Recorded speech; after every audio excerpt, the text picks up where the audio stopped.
सो hi guys. आज हमारा नया लेक्चर है बायस थ्योरम, बायस रूल, कुछ भी कर सकते हो। ये स्टार्ट करने के पहले मैं बोलना चाहता हूँ कि let's recall something from the previous classes. कि पहले तो रिकॉल करते हैं कि what is conditional probability, right?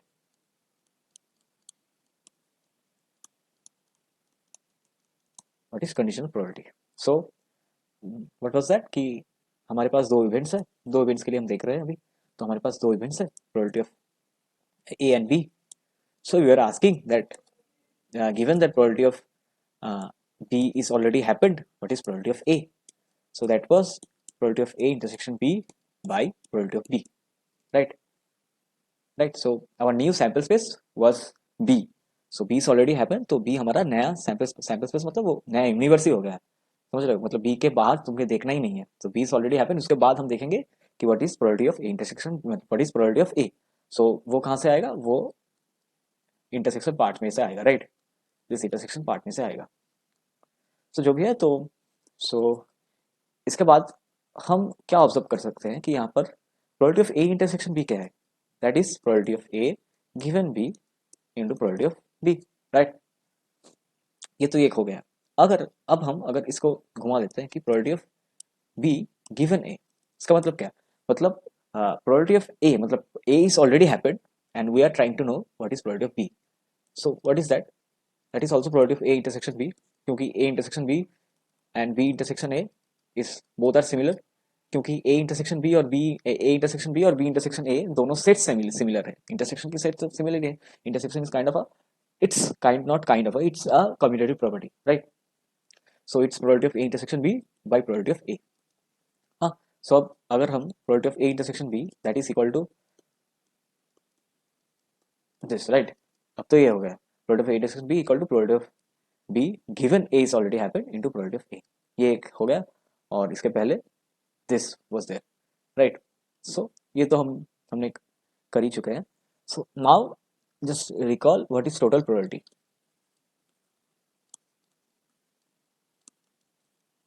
What was that? That there was a sample space, right? And there was this partitions. बहुत सारे ऐसे partitions थे, कुछ एक partitions थे, right? A1 A2 करके ये सारे partitions थे। A3 A4 ये partitions तुम गिन सकते हो यहाँ पर, मतलब A3 A4। But we are मतलब अगर आज हम कुछ जनरलाइज करते हैं कि व्हाट वाज द, मतलब अगर रिकॉल करते हैं कि what was probability of B, right?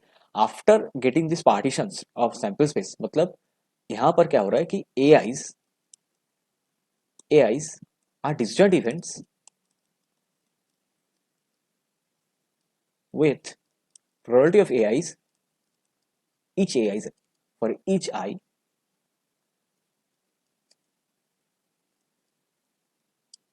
for each Y is greater than 0. So after getting partitions by this AIs, there is a event B is happening in the sample space. Okay. So there is a event B is happening in the sample space. अब हम जानना चाहते हैं what is total probability of B.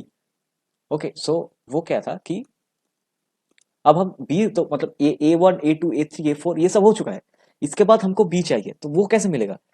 After A is happened, we are getting B from this and from this, from this, from this and from this and from this, जिसके कुछ भी नाम है इन दोनों सेट का, from the intersection part of AIs, right? So probability of B क्या होगा कि probability of A मतलब probability of A into, given that probability of A is happened, what is probability of B? That is probability of A or probability of B given A. That is our conditional probability, right? उसके बाद probability of A2 and that is probability of B given A2 and next ऐसे करते करते probability of A3, probability of B given A3, ऐसे करते करते चले जाएंगे। हाँ, जितने सारे पार्टीशन है उतने सारे मतलब वो प्लस प्लस प्लस होते जाएंगे। तो अगर हम इसको मतलब कॉम्पैक्ट फॉर्म में लिखें तो क्या होगा? Probability of some AI given AI is happened, what is probability of B? That means probability of B given AI, and we are running this loop from I1 to n, some n कुछ भी हो सकता है। Okay, so that is our total probability. Okay, so ये तो हो गया। अब आते हैं हम बायस पे, राइट? तो हमने ये तो सब कर लिया। सो उसके बाद मतलब बायस रूल में क्या हो रहा है कि we are we are kind of asking, okay हो गया तुम्हारा ये जो हो गया, मतलब ये पार्टीशंस वगैरह है सैंपल स्पेस पे, ये पार्टीशंस वगैरह है, उस पर एक प्रोबेबिलिटी ऑफ बी भी है। नाउ इन बायस रूल हम क्या कर रहे हैं कि हाँ ओके, बी हो गया, B is already happened, B हो गया है। अब हमको बोलो कि what is probability of some A i's, कुछ भी एक ए, मतलब ए आई मतलब ए वन चुन लो, what is probability of A one given that B is happened in that sample space. अब ये हमको बता दो। तो पहले जो था total probability, we are asking what is probability of B and given that AIs are happened. Okay, so अब हम जानना चाह रहे हैं कि what is probability of A1 given that B's happened and we already got the knowledge that the sample space is divided into some partitions. Okay, so ये हम कैसे निकालेंगे? So अब हम इसको थोड़ा और जनरलाइज करते हैं, प्रोबेबिलिटी ऑफ ए आई कर देते हैं। आई इक्वल टू अगर वन पुट करेंगे तो ए वन आ जाएगा। So what is probability of any A I given that B's happened in that sample space? So it's a conditional probability, right? So normally conditional probability में क्या होता है, यही होता है। एंड नीचे क्या होता है, प्रोबेबिलिटी ऑफ बी, मतलब नीचे जो होता है, जो इवेंट इज ऑलरेडी हैपेंड, नीचे वो होता है। So probability of A intersection B, और नीचे प्रोबेबिलिटी ऑफ बी आ गया। सो अब हम इसको ठीक से देखो, we know probability of B, right? Denominator में जो है वो हमको पता है, अभी हमने डिराइव किया है दिस थिंग। हम इस थिंग को यहाँ पर पुट कर देंगे कि probability of A i and probability of B given A i, right? And we are running i from one to n. Okay, और अब हम ये क्या करेंगे कि ऊपर क्या है, ऊपर है probability of A I intersection B. Okay, so उसको क्या लिख सकते हैं कि यहाँ पर आ जाते हैं ऊपर, हाँ उसको क्या लिख सकते हैं, probability of A intersection B को क्या लिख सकते हैं कि probability of A the first probability, sorry ये वाला डेफिनेशन अगर लगाते हैं, ये वाला डेफिनेशन अगर लगाते हैं कि probability of A intersection B is probability of B into probability of B is already happened. Now what is probability of A? तो वो है हमारा कंडीशनल प्रोबेबिलिटी। सो ये वाला अगर लगाते हैं यहाँ पर हम, like probability of A i, okay what is probability of B after giving, after we know the knowledge that AI is happened, what is probability of B? That is the conditional probability, right? So अगर ये हम लगाते हैं तो ठीक से देखो यहाँ पर क्या हुआ कि हम नीचे से, ये जो नीचे का जो पूरा पार्ट है टोटल प्रोबेबिलिटी, नीचे के पार्ट से हम एक एलिमेंट को ऊपर डाले हैं, राइट? अगर हम यहाँ पर आई टू वन कर देते हैं तो ये सभी तो वन हो जाएंगे, ये वन हो जाएगा। तो नीचे जो टोटल प्रोबेबिलिटी है उसको एक एलिमेंट लेके ऊपर डाल रहे हैं, सिर्फ वही बात है, नॉर्मली यही बात है। तो दैट इज बायस थ्योरम। सो ये कहाँ से आया, इट्स फॉलो थ्रू, यहाँ पर पूरा ये पूरा लगा है कि ये कंडीशनल प्रोबेबिलिटी है, we are using this definition of हमारा ए इंटरसेक्शन बी का, उसके बाद टोटल प्रोबेबिलिटी, क्योंकि नीचे हमारा probability of B, we know probability of B is already happened, मतलब बी इज ऑलरेडी हैपेंड, तो नीचे हमारा टोटल प्रोबेबिलिटी लग जाएगा, और ऊपर वो particular case in the total probability वो वहीं पर मिल जाएगी, वो हम ऊपर जाके पटक रहे हैं, बस यही केस है बायस थ्योरम में। सो सॉरी बायस रूल पे। सो इसके बाद हम एक एग्जांपल करते हैं। तो लेट्स डू द एग्जांपल कि, so here we are given the problem that you enter a chess tournament where your probability of winning a game against 0.3 against half of the players called type 1, मतलब type 1 जो player है उसके against में अगर हम game खेलते हैं तो हमारे जीतने की प्रोबेबिलिटी है 0.3, it's probability of winning, right? So 0.4 है अगर quarter of the players where it's type 2, and 0.5 against the remaining quarter of the players where we are calling them the players, मतलब जो बाकी के बचे हैं तो उसको हम बोल रहे हैं कि टाइप 3 प्लेयर्स हैं। So you play a game against a randomly chosen opponent, so what is the probability of winning? So मतलब अगर ठीक से देखते हो कि यहाँ पर भी पार्टीशंस हो रहे हैं सैंपल स्पेस पे, यहाँ पर सैंपल स्पेस पे पार्टीशंस क्या है कि we are facing three types of player. A1 is the event where we are denoting that we are facing type 1 player. A2 is the event we are type 1 player, and here we are facing type 2 player in the event A2. We are assigning A2 like that, and in A3 we are facing type 3 player, right? So अगर मैं जाता हूँ वो competition में तो मुझे type 1 player मिलने की चांसेस, मैं खेलूंगा टाइप 1 प्लेयर के अगेंस्ट, उसकी प्रोबेबिलिटी क्या है, that is half of the people are type 1, right? Against half of the players is called type 1. Half of the people are type 1. So it's 0.5, right? और probability of A2 क्या है? Probability अगर मैं competition में जाता हूँ तो probability of A2 मतलब टाइप 2 के प्लेयर्स के अगेंस्ट खेलने की चांसेस मेरी कितनी है? That is quarter of the player, right? So it's 2.5. तो 2.5 मतलब 25% of the players is type 2 and the remaining 25% players are of type 3, right? So यही है.